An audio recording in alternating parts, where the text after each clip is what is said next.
He establishes his down line and comes right at speed over 350 miles an hour. In a beautiful L-39.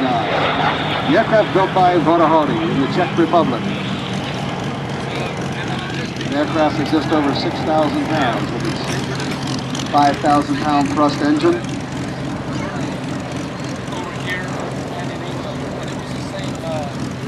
And as you remember, we gave a big thank you to the St. Johns County Airport Authority at the beginning. Well, the chairman of the board is flying that L-39. That's Bob Cox. Okay, engine shut down on Sean Carroll's Yak 9. He'll be moving up and down the line in just a few moments as we move our eyes skyward to Bob Cox.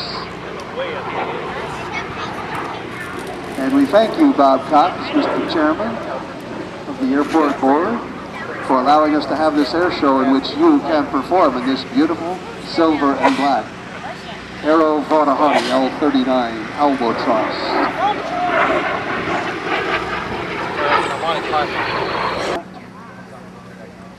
Now moving on into the Jet A. Of course, he flew jets with U.S. Airways, but now his own private jet, the L-39. Back from the right, up comes the nose. See, rolls it into a four-part hesitation roll, stopping at 90 degrees of roll. The world's smallest jet airplane. You'll see them fly that at air shows.